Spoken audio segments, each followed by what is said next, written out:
Chaque 18 novembre, le Maroc célèbre sa fête de l'indépendance, symbole du courage, de la dignité et de la souveraineté retrouvée. C'est un jour où la mémoire s'unit à la fierté nationale, où les voix du passé se mêlent à celles du présent pour dire au monde que le Maroc, du nord au sud, demeure debout, fier et uni. Je parle au nom d'un pays qui s'est levé 1000 fois, au nom d'un peuple tissé de bravoure et de lumière. Du Rif au Sahara, des neiges du Moyen Atlas au sable d'Aousser, coule le même sang, brûle la même flamme, celle du courage marocain. Jadis, quand le vent de la colonisation a voulu éteindre nos couleurs, nos ancêtres ont répondu non pas par la peur, mais par la foi, l'intelligence et l'unité. Chaque village, chaque dune, chaque olivier a porté la voix de la liberté. Dans le nord, les montagnes du Rif ont grondé avec Abdelkrim el-Khattabi. Dans le sud, les tribus ont gardé la parole du roi comme une prière.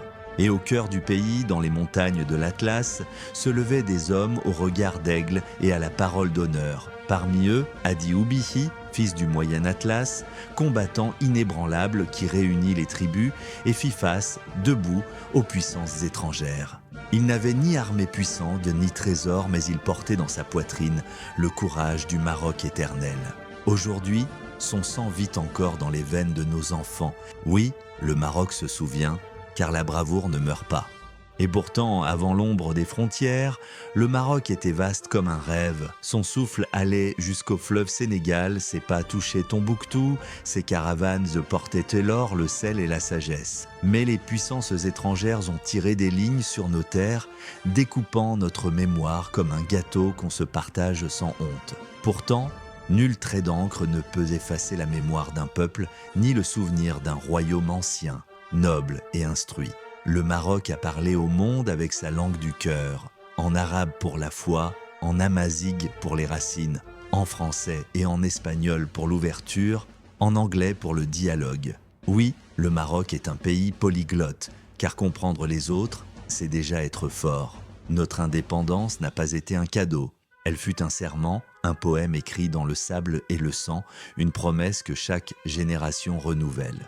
Aujourd'hui encore, du nord au sud, nous sommes fils et filles du même horizon, gardiens de la paix, de la culture et du savoir. Et moi, élève de ce Maroc libre et fier, je témoigne devant l'histoire. Notre drapeau ne flotte pas seulement au vent, il flotte dans nos cœurs, rouge de bravoure, vert d'espérance. C'était le 6 novembre 1975. Le Maroc s'est levé comme un seul homme. Des centaines de milliers de volontaires ont quitté leur maison pour marcher vers le sud. Un Coran à la main, un drapeau au cœur et l'amour du Maroc dans l'âme. Et si nous avions marché nous aussi, tous, si j'avais marché en 1975 ? Si j'avais marché en 1975, j'aurais serré dans mes mains le livre sacré. J'aurais levé haut le drapeau rouge frappé de l'étoile verte. J'aurais avancé pas à pas, le cœur battant, croyant en Dieu, en la paix et en l'unité. J'aurais prié pour que la lumière du Maroc brille jusqu'aux frontières du désert. J'aurais marché avec des inconnus devenus mes frères. J'aurais dormi sur le sable, ri autour du feu, partagé le pain et l'eau. Ce jour-là, le Maroc tout entier respirait d'un seul souffle. Les montagnes, les plaines, les villes, les douars, tous battaient au même rythme, celui de la liberté. Je n'aurais pas porté d'armes, mais j'aurais porté ma voix, ma foi et mon courage. J'aurais marché sans haine, sans peur, sans fatigue.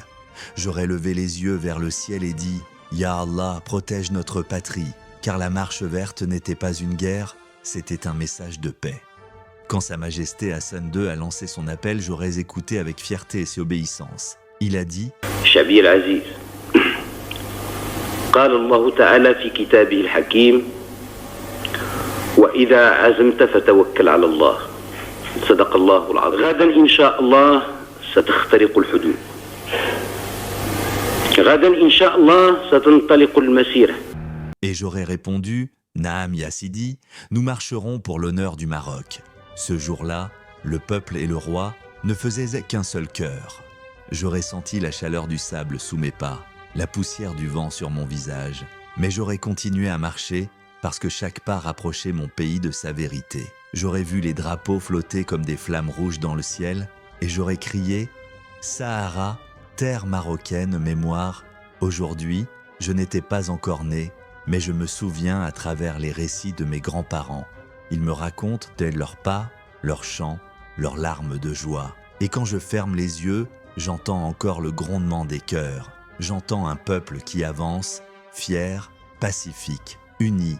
Moi, je n'ai pas marché dans le désert, mais je marche chaque jour avec les mêmes valeurs. J'étudie, je respecte, je travaille. Parce que moi aussi, je construis le Maroc. Nous, les jeunes d'aujourd'hui, nous sommes les enfants de la marche verte. Et notre mission, c'est de continuer le chemin. Si j'avais marché en 1975, j'aurais laissé mon empreinte dans le sable, mais aujourd'hui, je laisse mon empreinte dans le savoir. L'histoire continue, portée par nos voix, nos rêves et nos prières. La marche verte ne s'arrête pas. Elle vit en nous, à chaque levée du drapeau, à chaque battement de cœur marocain. La marche verte, ce n'est pas seulement un souvenir, c'est un souffle, un héritage, une promesse transmise de génération en génération.